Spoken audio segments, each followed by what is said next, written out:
amazing Frank Iero, who's going to be performing tonight at the USANA Amphitheater. Thank you so much for sitting down and answering some questions today. Thank you for being so kind with that intro. Yeah. It was very nice.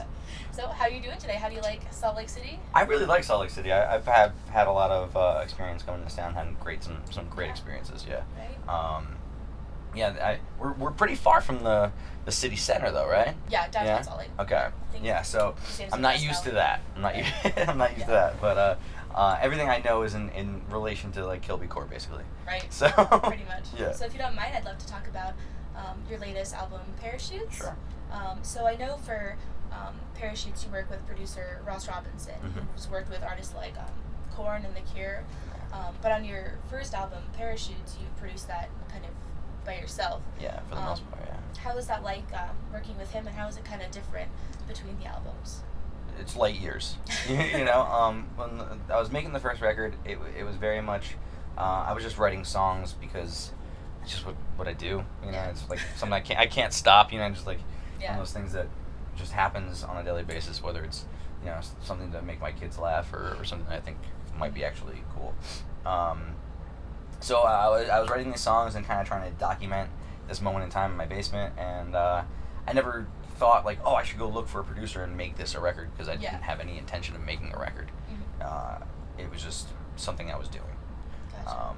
And eventually life happened, and a friend of mine asked what I'd been up to. I played it for him, and I got a record deal out of it. It was crazy. Wow. And so and I was like, oh shit, no, I actually have to do this. You know, I have to recreate this stuff live. So I put a band together, and we went on tour, and then before I knew it, I ended up having fun doing it, which I didn't think I was going to have. And I was like, all right, well, maybe I should make another record and actually have a go at this. And so that was the biggest difference, I think, between Parachutes and some of these, was the decision to actually make a record. Gotcha. You know, so I sat down, I wrote a bunch of songs, and I no longer felt like I could do those songs justice just by fumbling around in a homemade studio. Like I liked that Stomach Aches is kind of makeshift. It was a lot of my shortcomings as a producer or as an engineer were things that I kind of amplified to kind of use as strengths. You know what I mean? I very much like that you feel like you're listening in on someone as opposed to listening to a record. But this time around, it felt like the songs just demanded more. And I didn't want the responsibility of anything failing on my shoulders, because I didn't know what I was doing. You know what I mean?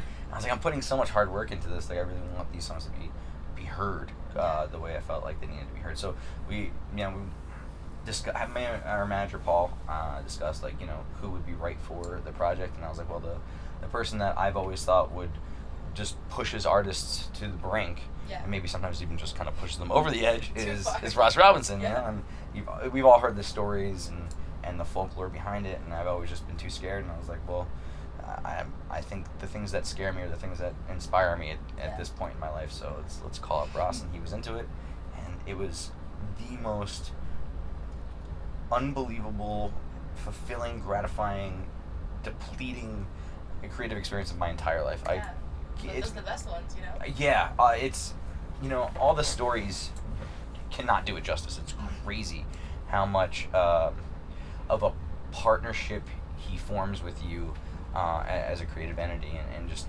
how he really helps you get to the core of what you're trying to say, and why you feel the way that you feel, and why these songs are coming out of you. It's unbelievable. I learned so much about myself as just not only as an artist but as a person working with him. And Steve Evans too, who we actually ended up lucking out, because Steve was free and ended up engineering the record too, and I was like, that's like the dream team, so like that was amazing. I'm personally a huge fan of albums that have really striking and interesting cover art. How did you come up with the ghost image for Parachutes and the spiderweb image on Stomach Aches? Oh, well, yeah. I mean, that for me is huge too. I feel like we eat with our eyes, we hear with our eyes first. I think if you're thumbing through a record store and you come across a record that the cover kind of catches your attention, then you're more apt to be like, what is this, and like kind of investigate further. And so when Stomach Aches was coming about, I wanted something that kind of both expressed power and fragility. Also like something that is a complete miracle that we see every day, but kind of just pass by and consider mundane. And I was having a really hard time coming up with things. I had some concept drawings I had done, but nothing really struck me. And then one day I saw Heather Gables had posted this photo that she took, and among so much wonderful, amazing art. She's such an accomplished artist, but like this one photograph was just like, oh my God, that's everything I wanted. That's it. And she was like, oh wow, that's crazy that you like this. And I took all these other photos too. I was like, these are amazing too, but this is I'm sorry, but you took this for me and you didn't know. You know what I mean? Like, if you wouldn't mind like working with me on it. And she is of course fantastic and agreed, and that was the best thing ever. It really was. I did the rest of the interior stuff. That kind of, I mean, her photograph just inspired me to no end. I finished the rest of it, like the back cover and stuff. We put it all together. As far as the Parachutes record, it ties in, I guess, to the concept of it, like the feeling that started to think about life in general, because this record I really want it to be. It's very much about how things happen sometimes for us and not to us, and sometimes the things that we consider to be like the worst things are actually sometimes the best things for us, because we end up learning from them and growing and evolving into the person that we are. So I started to think about life in general. What does that all mean? A lot of us we're here. We didn't ask to be here. Basically, you know what I mean. We're just gifted this time, this experience, and it's a lot like being pushed out of a plane, because you're given this gift and they're like, all right, you're gonna die soon, but enjoy it. You know what I mean? Good luck. Yeah, exactly. And it's like the countdown starts like immediately. Yeah. And maybe that's a grim way to think about it, but it's true. It's a very realist way to think about it. And so I thought, like, all right, we're all kind of falling onto this plane. Some of us, like, that fall is just like bang, that's it, it's over and done with. And some of us though are lucky. We can't put off the inevitable. It's all going to happen. We're all going to hit the ground. It's all going to end. But some of us are lucky enough where we meet people along the way that show us love, things that we experience joy through, and these things end up kind of letting us hover. They become these parachutes for us, and so maybe we can hit the ground a little bit more gentle, and it's not as a traumatic experience. But for me, like, the original parachute that we're all gifted, or hopefully all gifted, is the saviors of our parents are there for us to help. And so I knew I wanted to incorporate a photo of my parents onto the record, and I met this wonderful artist. Her name is Angela Dean, and she takes found photographs and she paints over them. And one of the things that she does is these ghost images, and the thing that really struck me about that was that, for me, I think that our parents kind of save us twice. When we're first born, they're there to kind of show us the ropes. They coddle us and feed us and keep us warm, and basically get us up on our feet. And then eventually they let us go and become the people we're supposed to become. And sometimes that's through death. And her imagery really spoke to me, like, in that way. And I think also too, on a lowbrow sense, like the idea of the sheets over them kind of is also reminiscent of a parachute. And so and that to me was just like, oh man. Yeah. Also too, I see music in colors. Definitely synesthesia, and a lot of I artists don't. have the same thing. It's really weird. Yeah. It's hard to explain to people that don't understand that, But yeah. But I knew this record was blue. I don't know why I knew this record was blue, but this was a very blue record for me, and so I needed that incorporated. Yeah. She did a wonderful job doing that. Definitely. You mentioned in the past that you never really aspired to be the front man of a band. No. But now that you are one for Great K-UTE and the Patients, what are the kind of the hardest / best aspects of that? I would say the hardest is it's a very solitary position, in that you don't have that immediate conversation of inspiration, where you write something, somebody else is like, oh, that inspires me to do this, and you go back and forth, and then oh yeah, this is good, like somebody kind of can corroborate. Yeah. You spend a lot of time thinking you're crazy. That's the downside.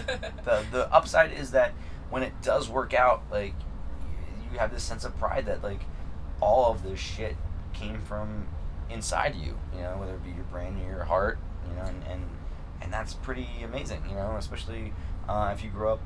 And I think, I don't know if you guys are from here originally or whatever, but there's a big thing like the East Coast where it's like this self-flogging, like masochistic thing of like you're not good enough, very low self-esteem on things. And I think people tell you that if you have high self-esteem, then you're a boastful You're jerk full of off. yourself, Exactly. And so there's this fine line that we all ride, and we usually are underneath that line of everything we do sucks. And I think that maybe that's an artist thing too, but it's a nice confidence boost to be able to make a record and be like, wow, that's what I heard in my head, and other people actually enjoy it as well, or it speaks to them on a level, and you're kind of you're not crazy. Yeah. That's the best. That's You're not crazy. If somebody could tell you that you're not crazy, then I think we all win. Yeah, but it must be like magical to see your vision just come to life and have people singing back the lyrics that you wrote down back to you. And it's unbelievable. Yeah. It really is, especially too when you go to a country where like they don't speak your language. Yeah. You know what I mean? That right there is like that cliche of how music just transcends everything, Mm-hmm. and we say it a lot because we hear it so much, but it's when you really experience it and realize how true that is, it's like, wow. Yeah. It's a beautiful thing. It really is. Yeah. I asked some fans on Tumblr Okay. Some questions, and I'd love to ask them to you. Sure. Sadie wants to know what typically goes through your mind when you're on stage. On a good day, you're living really in the song. Yeah. And those are fantastic because sometimes you'll have these realizations about certain lines that you've written, a year or more ago, and sometimes you have it kind of figured out, like, oh, this song means this, and then you record it and it's like, oh wait, no, maybe it means this, and then a year and a half later you're playing it in Utah and you live that song and you're like, oh my god, no, right now maybe it means this, and that's a crazy experience to have, like a realization on stage like that. Sometimes on a bad day, if things are going wrong, you're just thinking about like what's coming next, how you're gonna circumvent a problem. A lot of problem solving skills that are happening up there. And then sometimes you're just spaced out and you're like thinking about, I don't know what your kids are up to. It's kind of it's strange. But I like the days where I think about family before I get up on stage. That makes me really happy. And then I like when I'm up on stage and all I'm thinking about is the songs at hand. Yeah. Those are the good ones. Kayla wants to know, do you have any plans to release music videos for any of the songs off of Parachutes Oh yet? man, I wanted to. I had an idea for one, and then it just, with everything that happened with the accident and stuff like that, it just got really out of hand, and it was just like, I don't know, it didn't feel right anymore. And then I don't know, I felt like I said everything I needed to say within the songs, and I just didn't need to do like something else with it. Mm-hmm. They're always fun when they come organically, but I feel like at this point it wouldn't be, Yeah, and it'd be so maybe forced. not. Yeah, but you know what I'd like, and I'm sure the label would be not into this at all because it makes no sense. But I would like to go back, like say down the line or whatever you do. No one ever does this. No one ever makes a record for like an old song or a video for an old song. Oh yeah. You know what I mean? I think that would be really cool. Like if down the line you do have something in mind, Mm-hmm. and just kind of revisit it, I think that'd be really fun. I don't know why people don't do it. I know it's because of budgets and stuff like that. But if I hit the lottery, maybe I'll do that. Definitely. I'm sure your fans would greatly appreciate that. Yeah, we'll see. But Luna wants to ask, how do you feel about having really old photos of yourself on the internet? Do you ever get embarrassed from looking back at old photos and old outfits? No. I mean, not really. I feel like that embarrassing thing is that's silly. I think what's really dumb to me is people that will take a photo that's so out of context and then like want an explanation for it. It's like, well, you weren't there, you wouldn't get it. Yeah. You know what I mean? Gotcha. Like, that's kind of strange. Yeah. But yeah, I don't think there's not much that I'm embarrassed of that I did.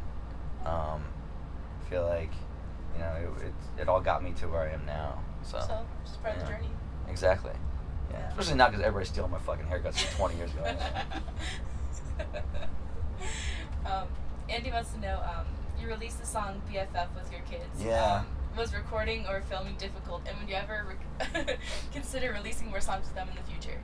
Yeah, oh man, I would. I think their heads are too big now. They probably want points or They're something. divas now. Yeah. No, it was amazing, man. They were great. They were really young too when we were doing it. And I mean I filmed everything myself, like on like really tiny, like my wife's like power shot Canon camera, and I edited it all, you know, not knowing what I was doing. So like that was a definite passion project. I have no idea how it turned out that way. I love the way it turned out. I don't know how I got it right. But yeah, they were fantastic. We actually ended up recording a live band version of that, and we were lucky enough to be able to do that with Steve Albini, and that's just coming out on an EP later this year. So that's pretty cool. Blake wants to know: is there anything you can tell us about the "Keep the Coffins Coming" EP? That's on. That's on. It's on. Yeah, it's So basically, what happened was in between the end of touring on Stomachaches and the finishing writing Parachutes, there was this time where we were kind of discussing like, all right, what's next? Where do we want to go from there? And I remember sitting down with my manager Paul, and we just kind of made a list of like these bucket list things that I just always wanted to do, and people I wanted to work with. And one of the names that came up was Steve Albini, and he's like, let's just call him and see, you know, what are you doing next weekend? You know what I mean? So we called him, and he had like 3 days. We packed up a van, and we drove out to Chicago, and we recorded like a couple of songs, 4 of which are going to be released on an EP. And I think what's really cool about it is you really get to see the progression from this project from Stomachaches to Parachutes. It's very much a stopgap in between those two, and how we got to that point. Because I feel like just listening to those two back to back, there's a large gap. Very different. Yeah, it's jolting, and that's why I was really into releasing this. Gotcha. I think we have time for one last question. All right. Ezra wants to know, what advice would you give to someone who wants to write music or potentially go into the music industry? I would say do it because you physically have to do it to survive. Like, it's like your heart beating, your lungs pumping. Like, that is the only reason to do this. If any part of you is like, oh, I want to do this so that I can, and then fill in the blank, you've already lost. Don't do it. You will be miserable, and nothing will work out for you. Because even when you love it so much, like, man, you give everything you have. You invest all of your time, your love, your money, your soul, and it very rarely loves you back. And if you do it because you have to do it, you're okay with that. If you do it because you expect any kind of reward in return, then it's no good. Yeah. Awesome. Well, thank you so much for sitting down and answering some questions. Absolutely. Very excited to see you perform tonight. I'm looking forward to playing. Yep, and I hope you guys tour back in Utah soon. I hope so. Thank you so much. Pleasure. Okay. Thank you.